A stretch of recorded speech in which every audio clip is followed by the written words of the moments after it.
Ram Ram coders. आज के code forces contest का चौथा सवाल, ठीक है। थोड़ा ठीक ठाक सवाल था अगेन। यहाँ पर क्या आपको है, आपको एक एरे दिया ऑफ एन इंटीजर्स, ठीक है। आपको क्या बताना है, आई प्लस जे का सम। आई और जे क्या है, इंडेक्स है, ठीक है। एरे में जो एलिमेंट्स है उन सब का कोई ना कोई इंडेक्स होगा।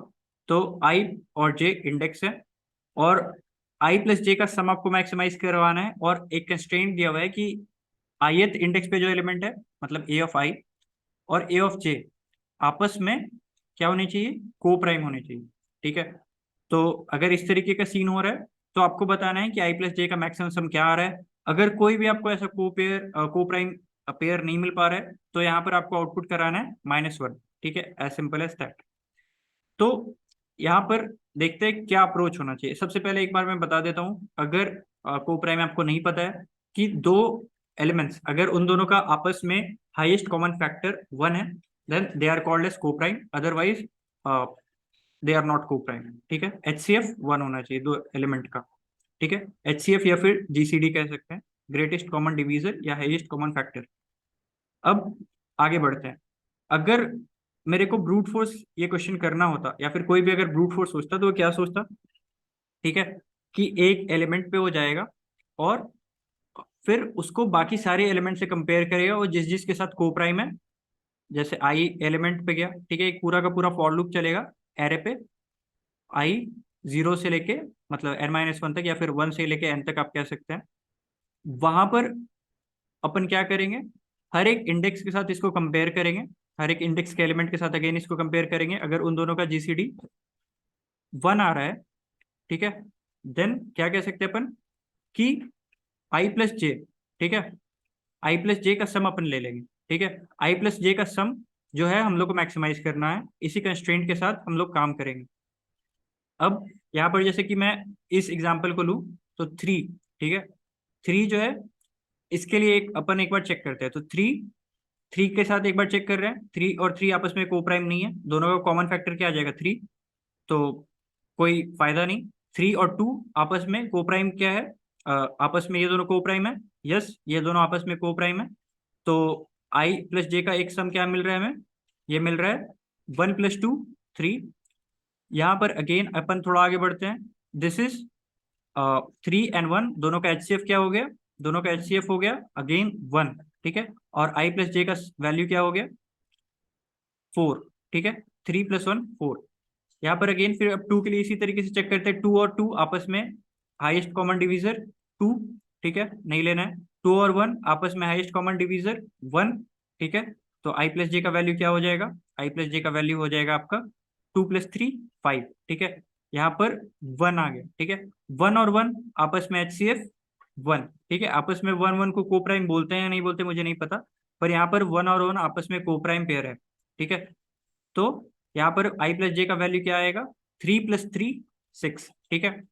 तो इसी तरीके से अपन चलेंगे, बहुत सिंपल सा बात है, ब्रूट फोर्स पे अपन चलेंगे। पर अगर आप कंस्ट्रेंट पे ध्यान दोगे तो यहाँ पर क्या है, constraint n 10 to the power 5 तक दिया हुआ है, ठीक है। 10 to the power 5 का मतलब क्या हो गया कि अगर आप n स्क्वायर करोगे तो ये आपका TL ही दे देगा। पर अगले ही लाइन पे जो कंस्ट्रेंट दिया हुआ है वो आपको इनेबल कर रहा है कि आप n स्क्वायर अप्रोच लगा सकते हो। कैसे, तो एक बार मैं आपको बताता हूँ, ठीक है। ये आपको जो एरे है वो एलिमेंट, एरे के जो एलिमेंट है वो 1 से लेके 1000 तक के होंगे रेंज, ठीक है। तो मैं क्या करूंगा कि मैं एक मैप बना लेता हूँ, ठीक है। अगर मेरे पास 4 बार 7 आ रहा है, ठीक है, 1 7 4 7 8 7 9 7, ठीक है। और मुझे अगर 7 के साथ को प्राइम चेक करना है, तो मैं हर 7 के साथ को प्राइम क्यों चेक करूं, मैं जो लेटेस्ट 7 है उसके साथ को प्राइम चेक कर लेता हूँ। बात तो सेम रहने वाली है, 1 4 8 9, ठीक है। और ये लेटेस्ट जो 7 है उसको मैं कंसिडर करूं, तो मेरा जो आई प्लस जे है वो तो मैक्सिमाइज आएगा, ठीक है। मुझे क्या करना है, आई और जे को के सम को मैक्सिमाइज करना है। तो अगर कोई एलिमेंट 4 बार आ रहा है तो जो लेटेस्ट बार आ रहा है मैं उसी के अकरेंस को स्टोर करता हूँ। तो इसके लिए मैं क्या करूंगा, एक 1000 लेंथ का एक हैश मैप या फिर एरे, मैं कुछ भी बना सकता हूँ, ठीक है। आप भी कुछ भी बना सकते हैं। आप उसके बाद फिर क्या करोगे, उसके बाद फिर यहाँ पर आप, एक मिनट, उसके बाद फिर आप यहाँ पर जो भी एलिमेंट है, जैसे कि वन, तो वन के अकरेंस का जो लेटेस्ट इंडेक्स है, जैसे इस एग्जांपल पे पता चलता है वन के इंडेक्स का लेटेस्ट अकरेंस क्या है। वन के इंडेक्स का लेटेस्ट अकरेंस है आपका 3, ठीक है। टू का लेटेस्ट इंडेक्स किस इंडेक्स पे अकर कर रहा है? Two, it is at index 2, ठीक है। थ्री लेटेस्ट किस इंडेक्स पे अकर कर रहा है? 1, ठीक है। तो इस तरीके से अपन स्टोर कर लेंगे, और बाकी सब जो भी वैल्यूज जो एग्जिस्ट नहीं कर रहे हैं उन सबको -1 -1 -1 करके स्टोर कर लेंगे। अब मैं क्या चेक करूंगा कि 1, ठीक है, 1 से लेके बाकी कितने सारे नंबर आपस में को प्राइम है, और जो भी को प्राइम आएंगे उनके मैं लेटेस्ट इंडेक्स तो मैंने स्टोर करके रखा हुआ है, ठीक है, उनके साथ मैं चेक कर लूंगा कि मैक्सिमम सम क्या आ रहा है, ठीक है। As simple as that. एक बार फिर से मैं बोलता हूँ, मैं मुझे पता है कि 1000 नंबर ही होने वाले हैं, तो मैं 1000 नंबर का हैश मैप बना लूंगा। हर एक नंबर 1 से लेके 1000 तक अगर अकर कर रहा है तो उसका जो लेटेस्ट अकरेंस का इंडेक्स है उसको मैं स्टोर कर लूंगा, और अगर वो अकर नहीं कर रहा है तो उसको मैं -1 से स्टोर करूंगा, ठीक है। मतलब डिफॉल्ट -1 है, अगर कोई अकर कर रहा है तो उसका लेटेस्ट इंडेक्स वहां पर स्टोर होगा। अब मैं फिर से जब चलूंगा आगे, तो मैं क्या करूंगा, मैं किसी भी एक नंबर पे जाऊंगा, और अगर उसका इंडेक्स जो स्टोर्ड है, जो वैल्यू स्टोर्ड है वहां पर, तो -1 नहीं है, इसका मतलब क्या है कि वो नंबर एग्जिस्ट कर रहा है, ठीक है।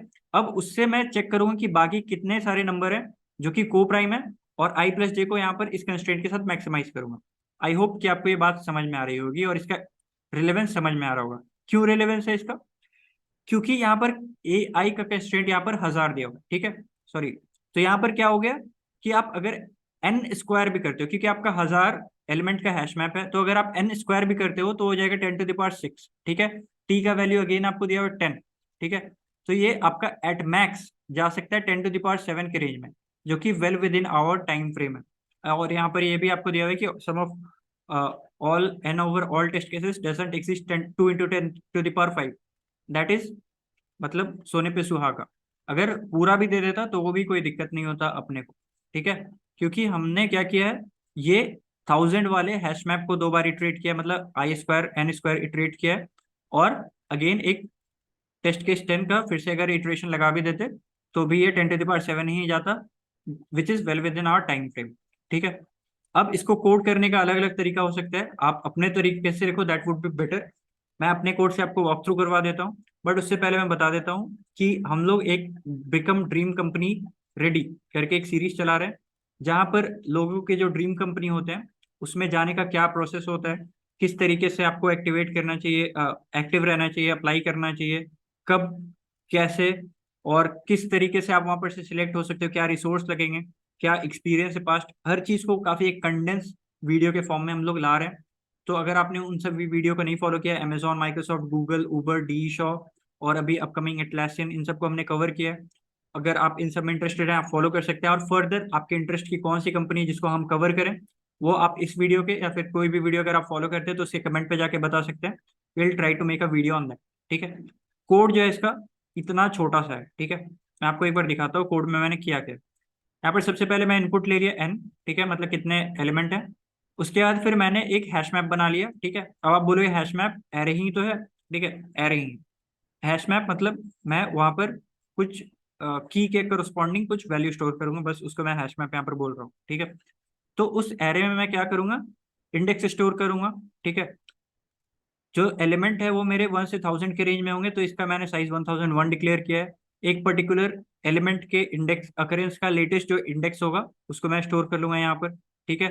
अब मैं क्या करूंगा, 1000 के एरे में एन स्क्वायर टाइम्स इटरेट करूंगा, अगर वो वैल्यू -1 नहीं है, ठीक है, उसके जो वैल्यू स्टोर्ड है इसका मतलब कि वो एलिमेंट है मेरे पास, ठीक है। उसके बाद फिर मैं क्या करूंगा कि दूसरा एलिमेंट जो कि प्रेजेंट है और इसके साथ इसका जीसीडी, ठीक है, ये एसटीएल होता है। हमने मैथ्स वाले प्लेलिस्ट में ये सब बहुत सारे अच्छे से बात की, अगर आपने नहीं पता तो आप हमारे प्लेसमेंट प्रिपरेशन सीरीज को भी फॉलो कर सकते हैं, वहां पर से आपको ये छोटे मोटे एसटीएल को के बारे में पता चल जाएगा।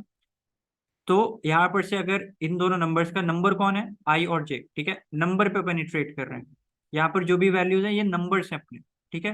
तो आई और जे का अगर जीसीडी 1 है तो अपन क्या करेंगे, आंसर को अपडेट करेंगे maximum of answer and a of i plus a of j. अब ए ऑफ आई और ए ऑफ जे पे जो वैल्यू स्टोर्ड है दैट रिप्रेजेंट देयर इंडेक्स, किस इंडेक्स पे वो अकर किया है एलिमेंट, ठीक है। तो वो है वैल्यू, और आंसर को इनिशियलाइज कर लिया -1 से, अगर मान लो कोई भी ऐसा पेयर हमें नहीं मिलता है तो आंसर वहां पर -1 रिटर्न हो जाएगा। तो that's it, that's the code. मुझे उम्मीद है आपको समझ में आ गया होगा। अगर इसके बाद भी आपको कोई डाउट है तो आप कमेंट सेक्शन पे आ सकते हैं, या फिर आप जुड़ सकते हैं हमारे सोशल मीडिया पेजेस के हैंडल से, जिनके लिंक डिस्क्रिप्शन बॉक्स में दिए हुए हैं। That's it for now, thank you.